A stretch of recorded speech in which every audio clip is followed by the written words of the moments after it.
আলোকসজ্জা বিভিন্ন বেশ ধারণ করছে। নারীরা পুরুষের বেশ ধারণ আর পুরুষরা নারীর বেশ ধারণ। ওয়ার্ল্ড কাপ গ্রুপের অর্থায়নে ট্রান্সজেন্ডার কিছু গোলাঙ্গাররা, অভিশপ্ত জারজ সন্তানরা একটা নাটক পরিবেশন করেছিল, ইউটিউবে ছেড়েছিল, যার নাম হচ্ছে রূপান্তর। যারা এদেশে প্রমোট করছে, যারা এটাকে বাস্তবায়ন করার চেষ্টা করছে, নারীর বেশ ধারণকারী পুরুষ, পুরুষের বেশ ধারণকারী নারী, এটা কঠিন মারাত্মক বিষয়। রাসূল সাল্লাল্লাহু আলাইহি সাল্লাম এই সমস্ত কর্মকাণ্ডের কারণে তাদের প্রতি চূড়ান্ত লানত দেন। তারা ধ্বংস হতে হতে হতে ধ্বংসের পথে নিয়োজিত হয়ে যাবে। আজকে ট্রান্সজেন্ডারের নামে, সমকামিতার নামে রূপান্তর ওয়ার্ল্ড কাপ বুঝতে পেরে তারা ক্ষমা চেয়ে নিয়েছে এবং তারা আইনত ব্যবস্থা নিচ্ছে।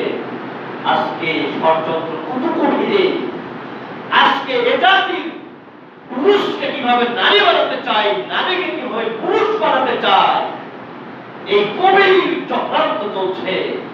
আর আমাদের কাজ হয়ে গিয়েছে তসবিহ দিচ্ছি, ডিবেট করছি।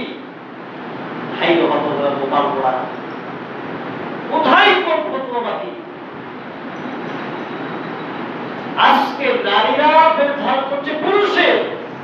এই পহেলা বৈশাখে কিশোরগঞ্জের বিল দিয়ে বিশাল রাস্তা রঙে রঞ্জিত করছে।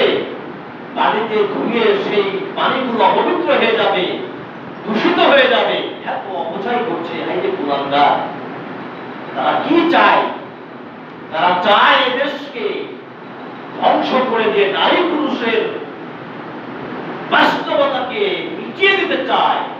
যে কেউ যখন ইচ্ছা নারী পুরুষ দাবি করতে পারে, যে কেউ যখন ইচ্ছা পুরুষ নারী দাবি করে বিবাহ বন্ধনে আবদ্ধ হতে পারে। বাংলাদেশে এরূপ ঘটনা ঘটেছে। নারী দাঁড়িয়ে বিবাহ হয়েছে, পুরুষে পুরুষে বিবাহ হয়েছে। চূড়ান্ত বাস্তবতা অনেকগুলো ঘটনা ঘটেছে বাংলাদেশে। কেউ এগুলো দেখে না, কারো চোখে পড়ে না। মনে হচ্ছে সকলেই পশুর বাচ্চা পশু হয়ে গিয়েছে। এগুলো খুবই মারাত্মক বিষয়। এগুলো ইমানের সর্বোচ্চ বাস্তবিক বিষয়। আজকে জীবের তো বহু দূরের কথা। যৌবন আছে আরো সময় তারা যে বিষয়টা চালু করেছিল না, আশাটা করেছিল, এই জীবের তো বহু দূরের কথা। আজকে কোথায় কোন ফতোয়াবাদীদের ব্যতিব্যস্ত এই সমস্ত হুজুররা? আজকে মুসলিম উম্মার গোড়া কেটে দিয়ে নারী পুরুষের বিভেদ দূর করে দিয়ে সকলকে একাকার করতে চায়, চক্রান্ত করে বাস্তবায়ন করতে চায়। আর এই অবস্থায় এই ডিবেট নিয়ে ব্যতিব্যস্ত এই সমস্ত ভণ্ড হুজুররা। শুধু তাই নয়, মুসলিম উম্মার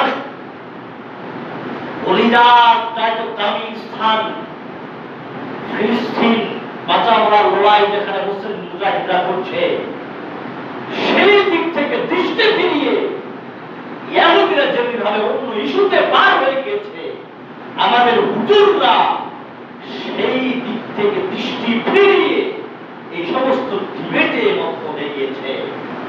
আমরা তো দেখছি না ইহুদিদের সেই বাস্তবতা আমাদের হুজুরদের সেই বাস্তবতা সমানে সমান মিলে যাচ্ছে।